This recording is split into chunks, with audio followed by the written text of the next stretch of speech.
So glad you could join me. My name is Shaz Jones, and I'm here today to talk about my weight loss journey. So, if you are morbidly obese, particularly if you've been chronically morbidly obese, in other words, morbidly obese is defined as having a body mass index of more than 40, and we'll talk a bit about that later on. And if you've had that BMI for more than a year, then you're defined as chronically morbidly obese. And of course, morbid means death, or mort from the French and the Latin, to die. And so it's not a good situation to be in. It's widely regarded around the world as our number one public health issue. And yet, I'm amazed at, even in the public health sector, in the medical and scientific wider community, of how little understanding of the issue there is, both in terms of the lived experience. Unless you are chronically morbidly obese yourself, you probably have no idea what that feels like and what the consequences of that are. And also in terms of the actual science. If you start asking a few questions, you can't even get 3 layers deep without someone saying, look, it's just energy in, energy out, or it's just diet and exercise. You're, you know, there's nothing more complicated than that. That's all you need to know. Well, anyone who's been chronically morbidly obese has already tried energy in, energy out, and diet and exercise, and it has not worked. For example, my mum and dad, dad's just about to turn 81. My mum's about to turn 79. So lived a lot of life, been together since their early 20s. And my dad estimates that he has, on average, eaten at least 3 times as much as my mother. And yet my mother has been chronically morbidly obese for most of her life. And he has been stick thin for most of his life. And so he knows it's not just energy in, energy out. It's not just a matter of controlling your calories or things like that, because he doesn't do any of that. It's not about diet and exercise, because they live the exact same lifestyle. And they're completely different metabolisms. So with different results. So I started asking more and more questions. Just to give you a bit of background on me, as I said, I've been chronically morbidly obese for for all of my adult life. So I had to wait till I was 18, because the surgeon wouldn't do it before I was 18, to have my first stomach stapling operation. So at that time, as an 18-year-old, I thought paying someone to mutilate my body was the preferred ideal option, and I literally couldn't wait to do that. And it didn't work. And about 10 years after that, just under 10 years, I had the operation again. But in both cases, it worked for a little time but didn't work long term. And so I have lived with obesity, being overweight and obese, for all of my adult life. And that has affected me in so many ways. And there's lots of scientific studies to show this, that people who are chronically morbidly obese just never get the same results as the general population. So in terms of their career, they're never at the higher levels of leadership in organisations. They don't have the higher salaries. They don't even have average salaries like other people. If you just have an anecdotal look around the world at world leaders in any field, not just sport, where it's specifically an advantage to be thin and fit, but in any field, whether it's politics, writing, anything, the leaders are not usually chronically morbid obese people. It's very hard to find any examples of people who are leading the world and also morbidly obese. It's affected, obviously, my partners in life. You're not as attractive visually, and that's, most men choose their partner, at least in the first instance, based on the optics and their visual attraction to the person, and just being obese is not as physically attractive, particularly in this culture, this Western culture that we live in. And so it affects your romantic capacity, your ability to attract and retain a lifelong partner. And that affects all kinds of other things, from really practical things like being able to pay the rent, split it with someone else, or split the bills with someone else. You just a disadvantage economically on a whole range of indicators. But it's not just economics, of course. It affects your self-esteem. Most people that I know that are morbidly obese, if you get them in a quiet moment, will admit that they struggle with self-esteem. They may seem externally confident, but inside they're often in a place where they're thinking, why did they even invite me? I'm just a token fat person there. They don't really want me around. I'm just going to bring everyone down. Like, they're all the beautiful people and I'm the outsider, and all kinds of things that messed up in your head with self-esteem. And emotionally, it just gets you down, because it is a constant struggle. You have to eat food every day. And so every day you are battling. It's not something like, for example, heroin addiction, where you can just say, I'm not going to touch heroin again. I'm not going to see heroin again. I'm not going to mix with any people who are involved with heroin. I can put that all. No, food is just a constant thing in your life. So you have to engage in that battle constantly. And that's very wearying. It's it's a testament to us who are morbidly obese, who do keep the fight up, that we have some, fortitude that a lot of people just don't have. But also just physically carrying around this extra weight. If you got the most powerful weightlifter in the world and you ask them to lift the amount of weight that you carry on your body, they might even struggle to lift that once, let alone to lift that all day, every day, without any rest. That is physically quite a feat. And yet that's never recognised as something that is a strong athletic achievement. It's always recognised as, why don't you just lose weight, as something to be denigrated and criticised. So unless you've lived that experience in all kinds of ways, you're not going to understand. And also, everyone that I know that is morbidly obese and something. So they have what the doctors call a comorbidity. There's something else. So there might be an underactive thyroid, there might be high blood pressure, there could be a whole range of issues, hormonal issues, for example, that are resident with the chronic morbid obesity. In some cases, makes it completely impossible to cure that with diet and exercise. So a friend of mine has, I think it's called lipedema, where her body is fine, but on the edge of her limbs, like, she has quite swollen and quite a lot of deposits of fat on her lower legs and lower arms. So that's just something that it doesn't matter what size she is, that issue is still going to occur, and food and exercise won't shift that. So we're going to look at things that do look at this issue, help mitigate this issue, and in some cases completely cure the issue without any diet, exercise, shakes, supplements, surgery. In other words, all the normal things that doctors tell you, this is an option, that's an option, have you tried this? We're not going to look at any of those. We're going to look at things that haven't been presented as an option to most people who struggle with this issue, and see how they can help us. So as you can see, still very much a work in progress. Only started even looking into this journey about a month ago.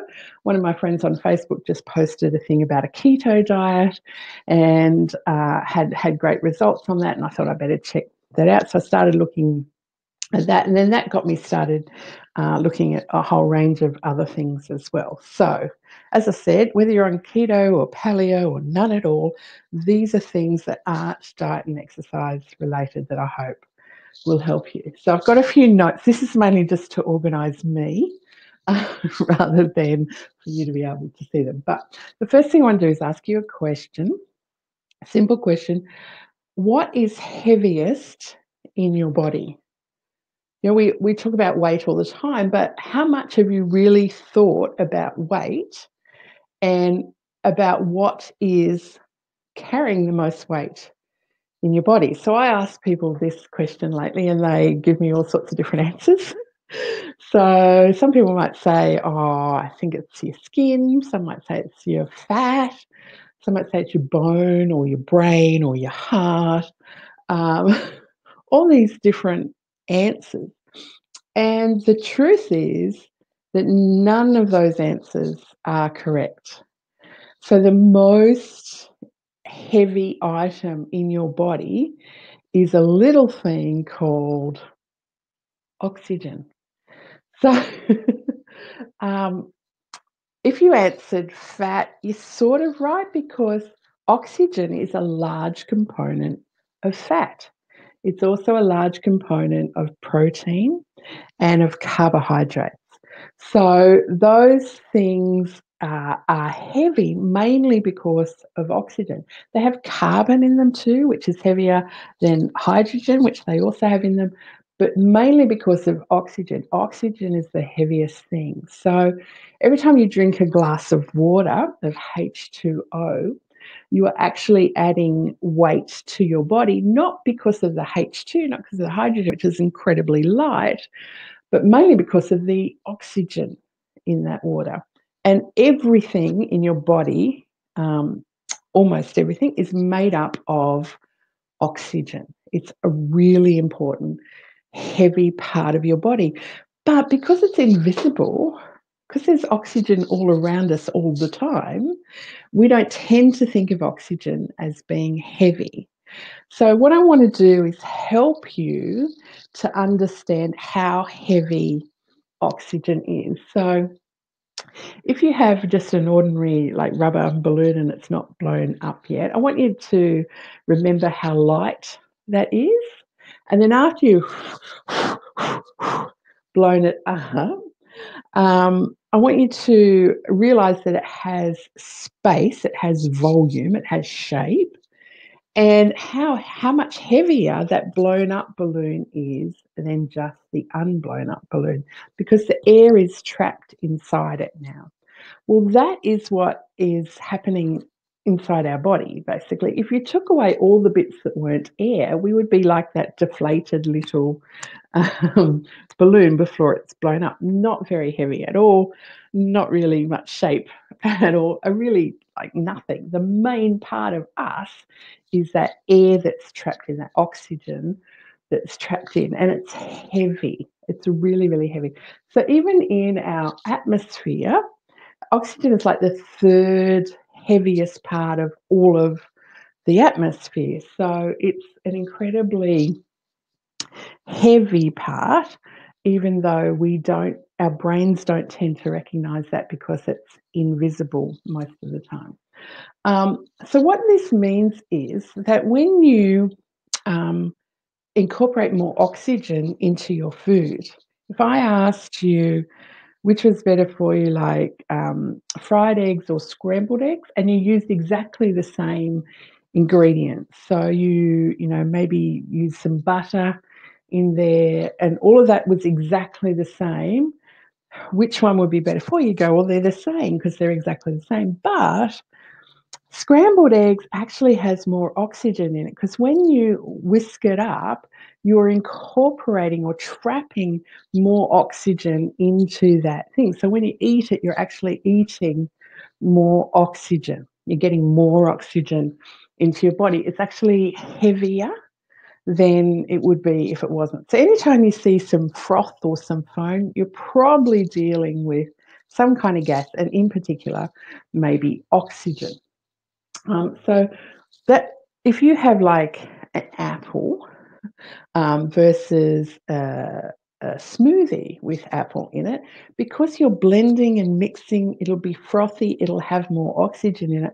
That's a different kind of scenario for your body because you're having more oxygen. So all sorts of things that you can whisk. The great old Aussie Pav has the meringue, the egg whites, really whisked really hard, whipped cream, anything that you can whip will have more oxygen in it. So you don't ever get told about these sorts of things when you go to the doctor. The doctor doesn't say, look, I want to talk to you about oxygen. But it may surprise you to know that 10% of the food that you eat is burnt up by eating the food that you eat. So you know how people say, oh, I just had a Mars, I'm going to have to run on the treadmill for that. Well, 10% of it, you don't have to do anything. Just eating it will burn up 10% of what you eat. About 20% will be burnt up in moving, all kinds of moving. So exercising when you're on the treadmill, about 20% of what you've just eaten will be used up in that kind of movement. But the vast majority, 70%, of what you eat is actually used up in keeping your body running. So the liver uses the most, not the brain, like most people think. Then the brain, our heart, our lungs, all of those things, we have to basically keep them running, and that functioning is basically what metabolism is. It's the energy required to keep you alive, and 70% of that is stuff that has nothing to do with your food. So if you didn't eat at all, your body still needs to use that 70%. If you didn't move at all, your body doesn't have to use that 20%. And if you didn't eat at all, your body doesn't have to use that 10%. So immediately, as soon as you sort of start or stop eating or stop moving, you kind of save on your base metabolic rate, what your food, your dietary intake is useful. Now, a couple of things about diet and about metabolism. I didn't really understand this before, so I hope it helps you understand it. So when you eat something, I call it your YouTube. Some of the things that you eat go into your mouth, get processed, and come out the other end. Don't want to get too graphic, but basically it's going in, getting processed, and the waste is ejected from you. So that I call the YouTube. That's like digestion or eating what you've just eaten. But metabolism is when you eat something and it doesn't just go down your YouTube, it becomes part of you. So whether it's fat or whether it's muscle or some other kind of cells, hair, all of those things that your body grows regularly, skin, all of those things come from the functioning of our body or metabolism.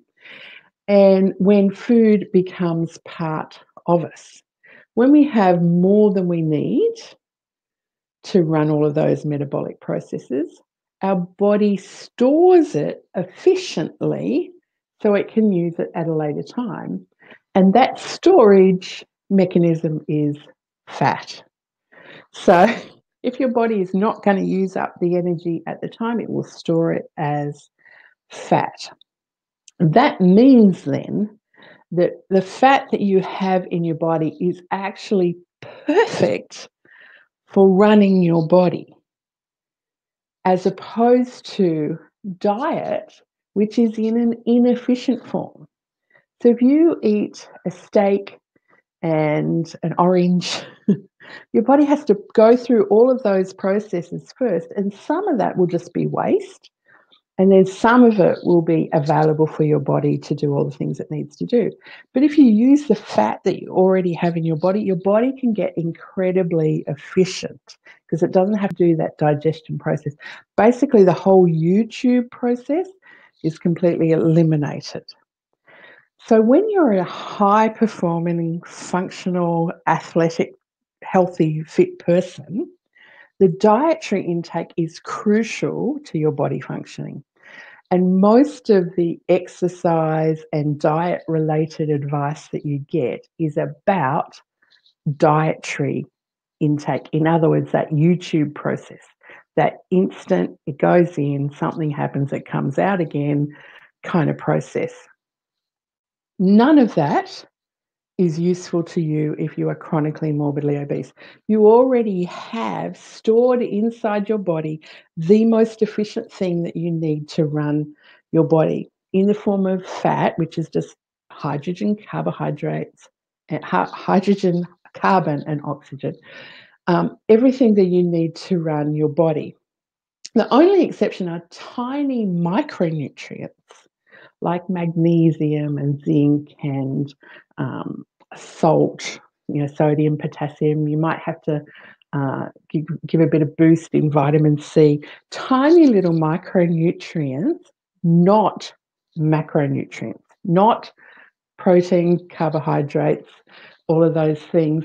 You've already got all of them stored in fat form in your body. Now, this is something that doctors never, ever told me. The other thing that I find startling that no one ever told me is that what your body needs to run is not dietary intake or even fat. What it mainly needs, 90% of what it needs to run properly, healthily, is oxygen. Actually, that breathing in process is what controls every other process in your body, including the nervous system, which is largely hormonal fired electrical signals. Even that needs oxygen to function properly. And this is why you can go without food for more than a month and nothing goes wrong in your body. You don't start digesting your own organs or anything like that. It's no problem to fast for more than 30 days. Now, I'm not saying you should do that. And if you are going to do that, you should talk to your doctor before you do that, because your body will be in shock just for a start. But if you do that, there is nothing that's going to go wrong with your body. Your body can cope quite easily with having no food at all for 30 days, particularly if you are already chronically morbidly obese, because you have ample storage of fat available for it to use. Also, if you deprive your body completely of water, now water is H2O, so essentially it's oxygen as well. But in water form, if you deprive your body of that, you can't last 30 days, but you can last 3 days. And that's quite a long time compared to if you deprive your body of oxygen. Your body will freak out at just the thought of not having enough oxygen, because you can't last very many minutes at all, let alone 1 hour. If you haven't had oxygen for an hour, you are toast. You are gone. About 3 minutes is the most that the average person can hold their breath, can last without having oxygen, can survive off the existing oxygen in the body, basically. If you're trained like to be an underwater Houdini, you may be able to stretch that out to 5 minutes, maybe even a bit longer than that, but not very long at all. And the main training you have to get is stopping your brain going into a panic, because as soon as you stop breathing, your whole body is designed, I need more oxygen, because everything in your body works off oxygen. So even if you didn't have any food or drink for the next 3 days, as long as you had oxygen, your body would function perfectly well. And that's why we need it for weight loss. So basically, when you the next question I'm going to ask you is, when do you lose weight? Do you lose more weight, for example, when you're running on a treadmill and exercising to the maximum? Or do you lose more weight when you're just lying asleep in bed at night. Now, it may surprise you to learn that you actually only lose weight when you are lying in bed asleep at night. What you can do is burn up dietary intake when you're running on a treadmill. And what that will do is, as you're digesting that food or the food you've just digested, it will squeeze out all the sugars in your muscle into your bloodstream and get your heart rate up and get you sucking in more oxygen and processing that instant sugar hit that you've had, that dietary intake, to burn that up, to burn up the dietary food. But that doesn't burn up your fat. The only time that you lose fat is when you are in complete rest. In fact, in the deepest sleep, that's the only time that you lose weight. Now, a lot of people that I know that are morbidly obese also have chronic sleep issues and they find sleeping really hard. And so fixing your sleep is one of the first things you need to do if you're going to lose weight, because the only time you lose weight is when you're in that deep sleep. You only get about 4 opportunities a night to get into that deep sleep. It's like a 90-minute cycle. You kind of have to wait till you get into that sleepy cycle, and then you'll go to sleep really quickly if you're in that circadian rhythm of sleep. And then you'll stay asleep if your body is functioning normally for about 4 of those cycles, so about 6 hours of sleep. And the last cycles are the ones where you're getting most of that fat burning done. And so you have to make sure that you're getting at least 6 hours of sleep if you want to be a fat burning machine.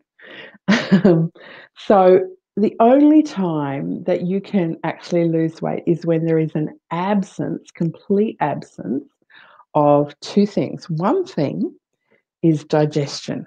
So if you've eaten just before you went to sleep and your body is still digesting that YouTube dietary intake, you're not going to burn fat. You just won't, because all of the resources of that system is used in digestion. It's not used in the metabolism or the burning up of your fat. This doesn't happen. I never knew that. So that's the first thing. The second thing that your body needs to be able to burn fat when you're in deep sleep is a complete lack of stress. Now, you might think, what would I be stressed about when I'm asleep? The thing is, if you're stressed during the day, then your body actually processes that negative stress at night. And so if your body is still processing that negative stress, then it won't actually be in a state where it can burn fat. I didn't know that either. And so the big enemy of losing weight is stress in your life. So whenever you're releasing that cortisol hormone, that basically is a signal to the body that says, keep all of the fat you can. It makes you retain your fat, not burn your fat. And also, it's a horrible way to live your life. You don't want to be stressed all the time. But in our current society, a lot of people are stressed all the time. Even if they're enjoying what they do, they're rushing around all the time doing more and more and more of it. That's not good. You can't be stressed. You have to come to rest. And so even in your exercise, this is again completely opposite what it is for a normal functioning healthy person. If you're a normal functioning healthy person, you're trying to burn up what you've just put in your body, your dietary intake. You'll hear people say, oh, I've just had a donut, I've got to run on the treadmill for an hour and a half now. That's what they're trying to do. That's not what we're trying to do. It's completely the opposite of that. We have to be not stressed at all. You know, doctors will say, you need to get your heart rate up and you have to get out of breath. Don't do any of those things, because that's putting stress on your body. And your body, just by carrying around the extra weight you've got, is already stressed enough. You need to be calm. So, one of the best things that you can do is just go outside, get into space, look at beautiful trees where you've got a long view, because you don't want to feel, like you're boxed in or anything, because that creates more stress. Feel like you've got ample, spacious, calming, relaxing view. Midday is best. I'll talk about that in a little bit later on.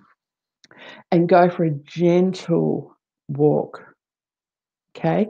As you're walking, you should feel yourself relaxing.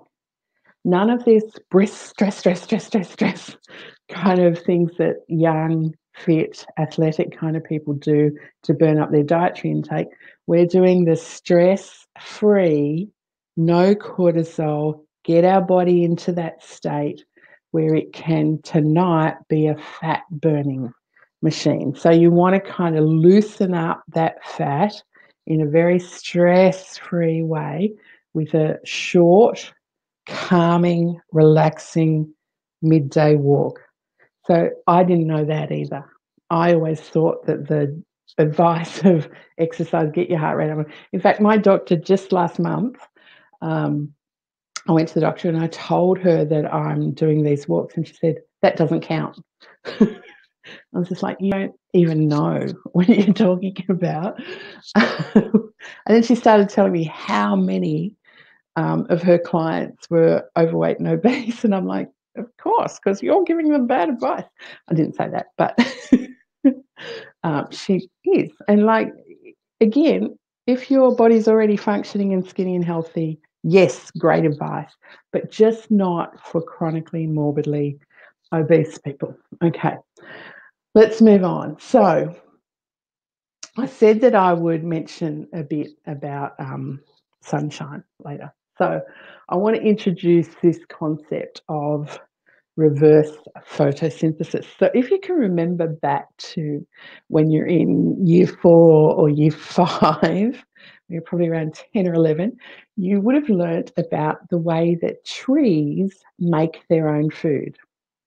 So all plants are green, and that green element, that photo or colour. So photosynthesis means made up of or making of, and photo means like colour. So it allows you with light. If you're green, you can process the green radiation from the light, that green spectrum, and that energy from the sunlight is turned into sugars. So sometimes it's turned into like a lovely little apple package or an orange package or any of the other fruits, but sometimes it's just in the structure of the plant itself. So the stalk or the leaves or bark or roots, or all of those things are made from converting energy from the sunlight into sugars. Now, what we want to do with our body is we've got this fat form in our body, which is largely with our Western diet coming from an excess of sugars. And we've turned it into this efficient storage mechanism of fat. What we want to do is turn it back out into gases for trees. So photosynthesis, as you'll remember, it takes sun and it takes the air.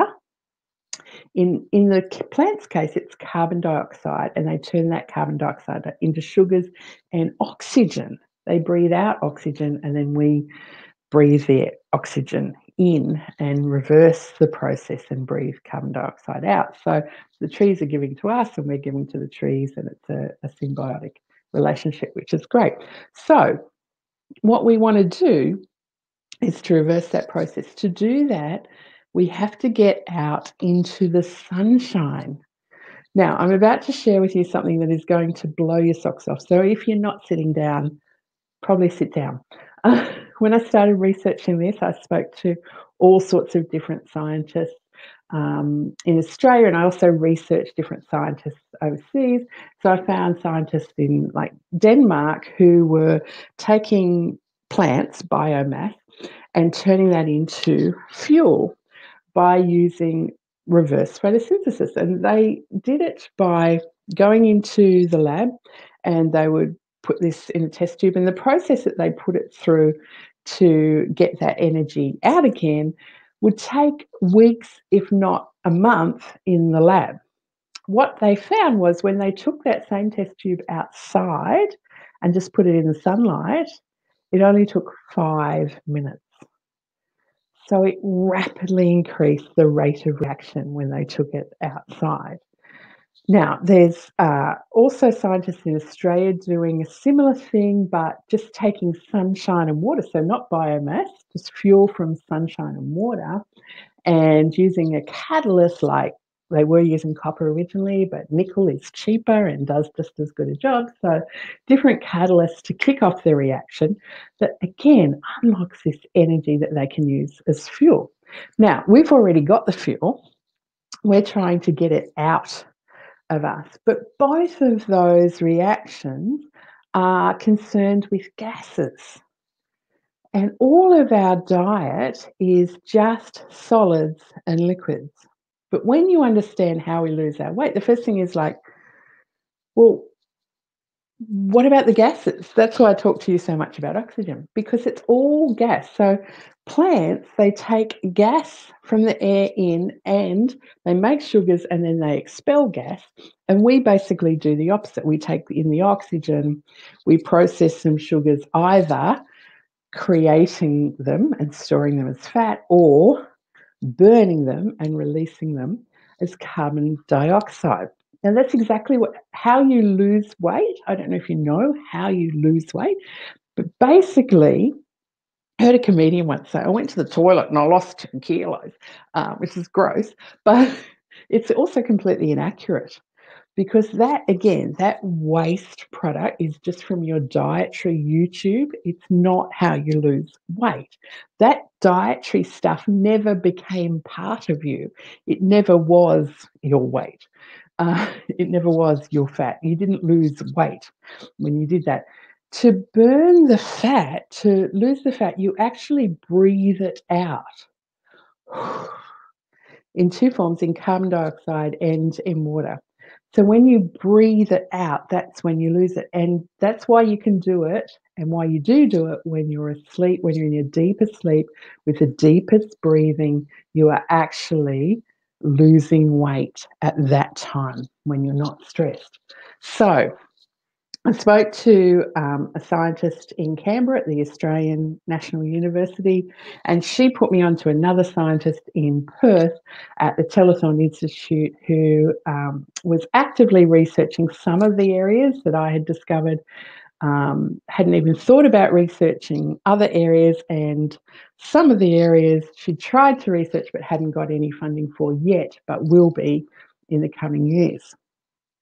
But the research that she has already done just blew my mind. I actually said to her, can you just say that again? And she said it again. I'm like, okay, this is what I'm hearing. Is this really what you're saying? And she said, yes. So she did an experiment with mice who were genetically engineered to be morbidly obese. And then they fed them a high-fat diet. And obviously, they expected these mice to put on weight. That was the whole hypothesis, was that they would put on weight. Now, one group of them, they left them as genetically morbidly obese and a high-fat diet, and that was all.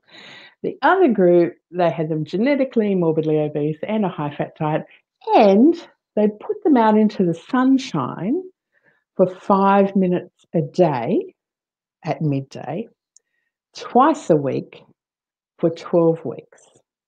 So just under 3 months, twice a week, 5 minutes a day out into the sunshine. So you're probably thinking 10 minutes a week just sitting in the sun wouldn't do anything, would it? The group that went into the sunshine had a 40% reduction in their weight gain compared to the other group. 40%. Just next time you get on the scales, just go, would I like to be 40% lighter? That should be motivation enough to get out into the sunshine. They also lost 30 to 40% more belly fat, which is the dangerous fat that all the doctors will be concerned about because it's basically choking your organs to death. Because your organs can't breathe in that oxygen as freely from inside your body if it's choked with covering of fat. So 30 to 40% reduction in their belly fat and significant improvements in their blood pressure, in their insulin levels and their blood sugar levels. So all of the cardiometabolic indicators that are high risk for stroke and heart disease and diabetes and all of the really bad consequences that we're seeing this epidemic of morbid obesity, they were all improved by just 5 minutes in the sunshine. Isn't that amazing? No one had ever told me that. So what I have been doing is 5 minutes in the sunshine. Now, listen to all of the skin safe messages about, putting a hat on and sunscreen and all of those things. And don't stay out for very long at all. You want it. You can get apps actually that will tell you how long you can stay in the sun without burning, because you do not want to get anywhere close to being sunburnt. It makes you at risk for skin cancer and all those other things. But B, it means you've gone beyond getting any benefit for weight loss anyway. So there's really no point, and you'll end up in pain. Hate being sunburnt. So don't do that. But 5 minutes a day at midday in the sun and expose as much of your body as you can, in particular the bits that are pasty white that don't normally see sunshine. So for me, that's mainly my belly. And so I've been sitting out, I just sort of lift my top up to underneath my bra and I lift my pants down to just to my bikini line and have my big belly just sitting out in the sunshine, warming itself for 5 minutes. That's all I've been doing, and it's just fantastic. Now, about 150 years ago, Florence Nightingale, the founder of nursing, basically, the mother of nursing, she said that medicine should not be a matter of administering medicines, but of fresh air, oxygen, and sunshine and diet. So she thought that food and fresh air and sunshine were the biggest components for health. Now, you might go, well, if you're talking about weight loss, okay, I can believe that. But she was talking about war wounded people, like actually on the battlefields where they'd had amputations and like severe medical conditions.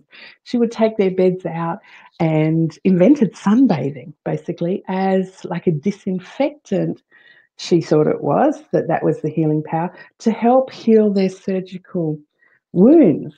So it, and that was 150 years ago, and you still don't get that advice. The other really interesting thing about Florence Nightingale's advice, and it was actually a widely held view in the colonial medical system at the time. So the British doctors who were sent out to all the different colonies, you can find this in journals of Indian doctors and all sorts of things, is they thought that if you were healthy, you should have this sort of diet. And if you weren't healthy, you should have this opposite form of diet. So, for example, they thought you should have a largely plant-based diet when you're healthy, and it should be as cold or raw or natural as possible, and in small portions. You shouldn't have huge, big overeating kind of things. Should be small. So, but if you're sick, you should have as much as you can eat. It should be hot, like steaming broths and stews and soups. And it should be as much animal-based as it can, like chicken soup and beef broth and all of those, ham hock soup and all those things. So if you're unhealthy, you should be eating that until you get healthy, And then when you get healthy, you should be having, a salad and some fruit and some more raw plant-based vegetables. So isn't that interesting that 150 years ago, they gave completely opposite diet advice in different situations, and now we just get the one. It's all about diet and exercise, and it's just energy and an energy. That's not true. If you're struggling with chronic morbid obesity, you should be having the opposite of what a dietary intake, athletic kind of person should be having. So that brings me to the other things that plants do. So, photosynthesis relies on sunshine. We all learnt that when we were 10 or 11. But the implication of that is that as soon as the sunlight goes, in other words, every night, they don't have any food. Plants are basically fasting for, on average, 12 hours a day. It's a little bit less in summer, a little bit more in winter, but basically for 12 hours every day, a plant is fasting. It is not digesting, producing, consuming, having anything to do with food. It is doing all the other things that that system can do for you, which is mainly repairing what is wrong with your body, strengthening what is right with your body, and creating new parts of your body. So, what they found during the Great Depression in America, when food and all economic activities was really scarce, was that people started living longer.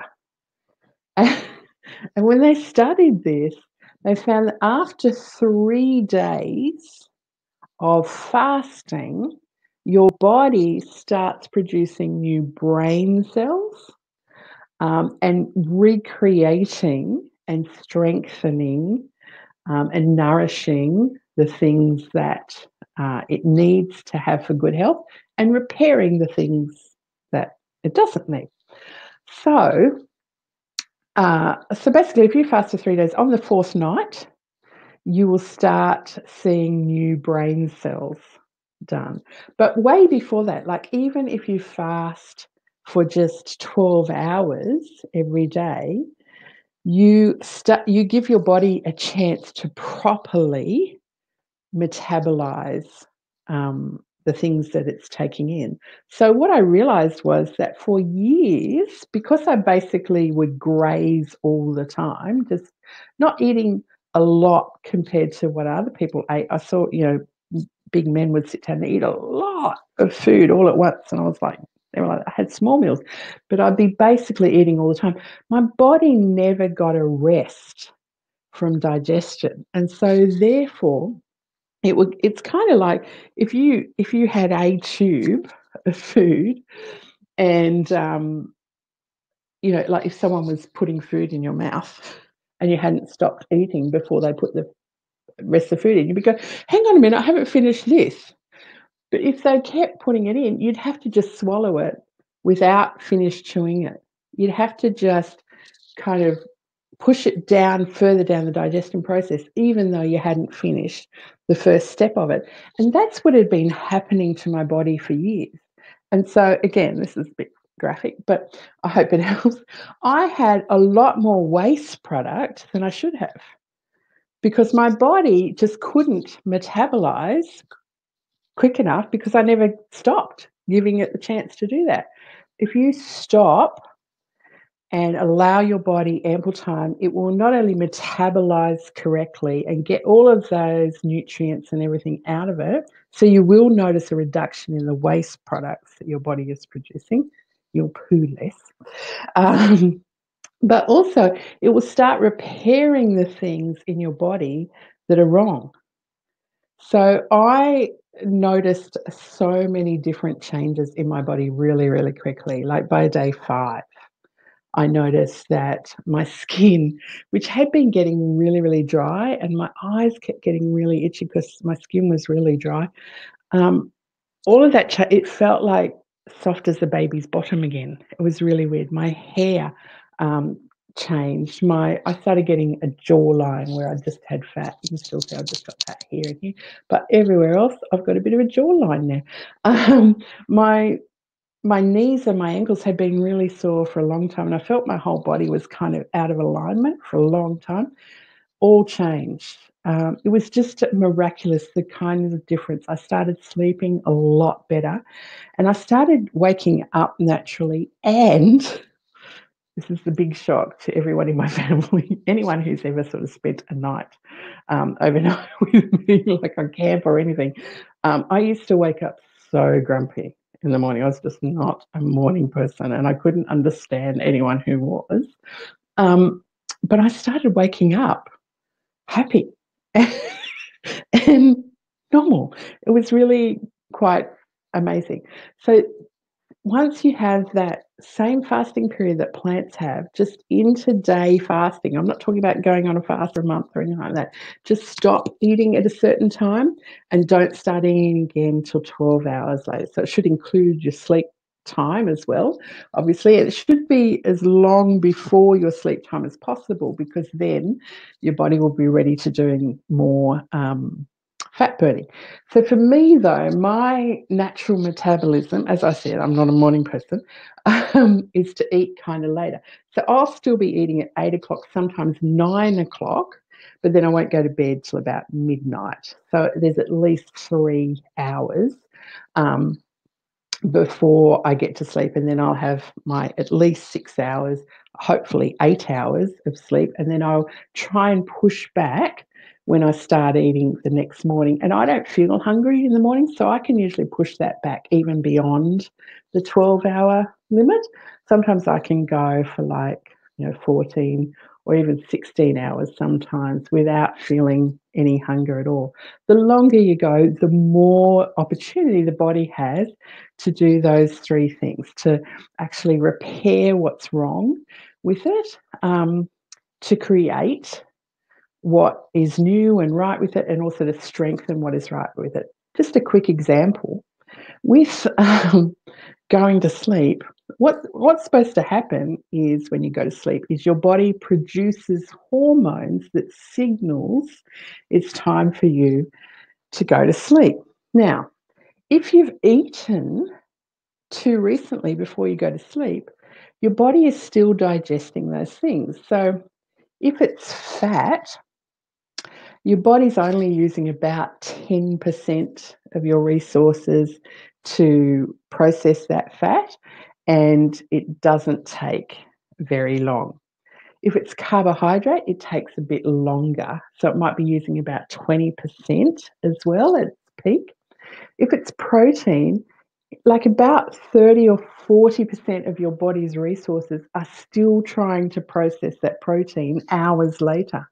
And so you don't have the resources in your body to produce the sleep hormones that you want to produce. So what you find when you stop eating earlier in the evening is you start getting sleepy naturally and normally. And when you go to bed, you fall asleep naturally and normally and quickly, because your body has produced all of those hormones that it should do. And then you get to sleep without stress. You're not tossing and turning or wondering why you can't get to sleep. And you get into that deep sleep, which is where the fat burning takes place. And so your body starts working like it's supposed to. Don't you wish someone told you all of this earlier on? So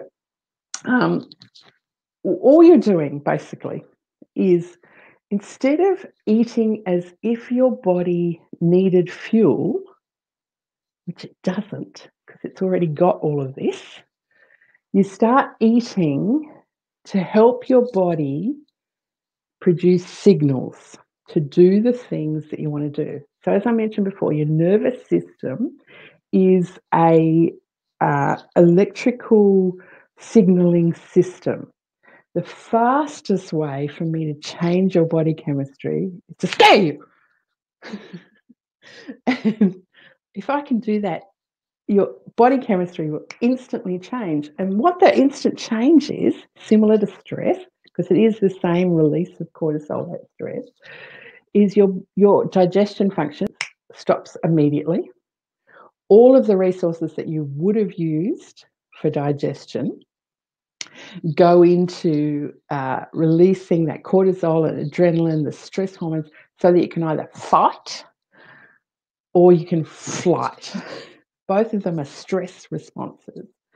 And too many people have these stress responses all the time without having anything to fight and without being able to flight. And so their body's just wired, it's just tense all the time. Now, to reset your nervous system, the whole thing goes through your vestibular system. Actually, 90% of it, not all of it, but 90% of it does. And that is between your ears. It's basically your balance or inner ear kind of system, which has fluids in it and rocks. You've got rocks in your head. You've got calcium carbonate in your head. And these little tubes of fluid in your head. One of the first things that a baby has to learn to do is how to balance their head. So way before they start being able to crawl or walk, which requires balance of the rest of their body, they've got to try and balance their head. And it's incredibly hard when you're a little baby. That's why every time someone hands you a baby, they go, watch the head, watch the head, because you've got to kind of help them because they haven't learnt it yet. So the three main movements of your head, which are tilting from left to right. My dog used to do this to me when he didn't understand what I was saying. He'd just go, huh? That kind of windmill tilting from left to right is the first movement. And the other two are nodding up and down. And you can go right back to right down. And shaking. And again, you can do it as fast or as slow as you like and go right around.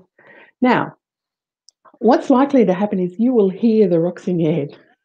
You'll have a little sort of almost like a clicky kind of thing, because that's resetting your nervous system. If you do that and then take some deep breaths, get some fresh oxygen, and go out into the sunshine and start some gentle movement like a walk, you'll be amazed how quickly your whole system will calm down.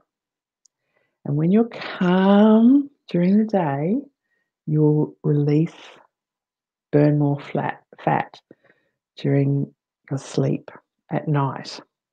That's what the body does, is it paralyzes every other system so it can release that fat just by breathing out. It's an amazing thing, your body. You are fearfully and wonderfully made. And I hope that this hour that we've spent together has helped you understand some other things that you can do to get on your weight loss journey that don't involve any struggle or any willpower, that don't involve diet or surgery or exercise or shakes or supplements or fads, but that do involve natural processes that have been around for the whole time that man has been around, that will help you discover a natural weight loss method. So if you are interested in that sort of thing, I will send you off to the website right now, which is shazacademy.wordpress.com. And I hope that you'll have a read of the blog and leave a comment or get in touch with me if there's any other way that I can help you. And if you've got other things that you think would be useful to me, or even just questions that you'd like me to research or talk to different scientists about, let's together discover a better way to help the 2 billion people on our planet who are overweight or obese. In other words, the 2 billion people who know that the current solution is not a solution at all. And let's work together to get a proper solution. I've been Shaz Jones. Thank you so much for listening today.